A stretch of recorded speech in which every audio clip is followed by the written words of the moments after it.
Good evening, folks. And here's an interesting little post from Disney Star Wars is Dumb. And they're talking about Dave Filoni. Ah, blessed Dave Filoni. So there was a book called The Art of the Rise of Skywalker. Confirmed that no one at Lucasfilm knows what the hell they were doing without George Lucas. And here's the art book. And they recorded a bunch of conversations with people, especially one with Dave Filoni. So, Lucasfilm Executive Creative Director Doug Chiang wondered, since these three films are a female-driven story, where's Leia in episodes 8 and 9? Now, it's true that the protagonist, or the main character of the trilogy, is Rey. I wouldn't really say she's the lead. Like, she's not going anywhere. She's sort of being pushed along. She doesn't really have a will of her own. She's told to go places and then she does. And then she does her own thing. That could be her own driving force. But everything is her reacting to things. She doesn't know what she wants. She doesn't know where she's going. She doesn't know her place in the world. She doesn't know who her parents are. She's not really striving for anything. She just gets caught up in stuff. She decides to have a vision in episode 8, or she says she has a vision and thinks that Kylo can return, so she decides to go off and be friends with him, which is, of course, a great idea. But, the idea that it's a female-driven story implies many things. I don't think Star Wars, the original trilogy, was a male-driven story. Yes, the characters happen to be male, but there's no masculine drive. There's no okay, as a male, I have to go procure resources, I have to go find a mate, I have to go do this or that. There's nothing inherently masculine. So I'm kind of curious what they mean by female-driven story. So Dave Filoni replied, there's a potential idea there about the matriarchy coming back and subverting what has always been dominantly patriarchal in male heroes. Zeus, Hercules, and everything else. I'm like, what the hell are you? What are you talking about? There is no patriarch or patriarchal about heroes. In the hero's journey, it doesn't apply to males and females. You can look at particular roles like the caring mother, or the seductress, or the old wise man, but they don't. It has nothing to do with their gender, aside from the seductress, aside from the caring mother. The wise man can be just some wise person. It could be some kid. It's just someone who has knowledge. The seductress is generally someone who seduces you. So females tend to be in that role. There's very few males that are seducers. Not to say you can't have male seducers. It's more classically in the female role. The femme fatale is a classic role in noir. So there is some feminine and masculine roles, but you have to be very specific in what roles you're referring to and in what genres. I can't really apply that to Zeus or Hercules.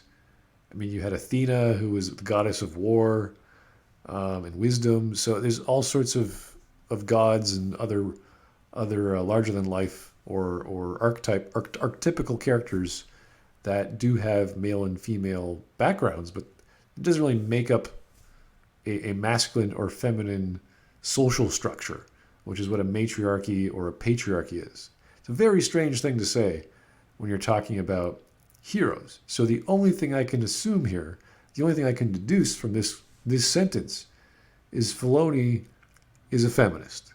And that's why he's using these words like matriarchy and patriarchal. Because why else would you? What a silly thing to say. Where are you coming from? Obviously, he's a feminist. John Knoll says, the super intriguing setup in Empire, that boy is our only hope. No, there is another. I felt cheated in Jedi that this really didn't go anywhere. It did. It caused Luke to flip out and try and kill Darth Vader because he was chiding him on. Maybe I'll go after your sister. It's like, oh, wait, you can't do that. But maybe Yoda is really talking about what happens with Leia in 8, 30 years in the future. You could use that interpretation. That would have been interesting. The thing is, in episode 7 and 8, Leia is not a Jedi, or was not trained as a Jedi. Then all of a sudden, in Episode 9, she's fighting Luke and winning and training Rey for something we don't know why. I guess floating more rocks, as if she needed more training to float more rocks. She seemed to move a mountain no problem before, so just gotta keep moving those mountains, get better at it. To which Dave Filoni replies, "I love that. We should shift it to so Leia is the Obi-Wan of the entire trilogy." I don't know what is he talking about here. Is he writing the story? This must have happened before anything came about, because this is clearly nothing happened as a result of this. It's dangerous because it makes it so about the women of Star Wars. Something to me says that's right. I don't know what he's talking about here.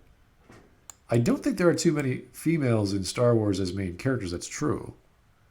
But I don't see how that's good or bad. It's just how the story was composed. Whoop-de-doo. There is something happening culturally. Okay. You look at birth, regeneration, the world itself needing healing. I don't know, is he talking about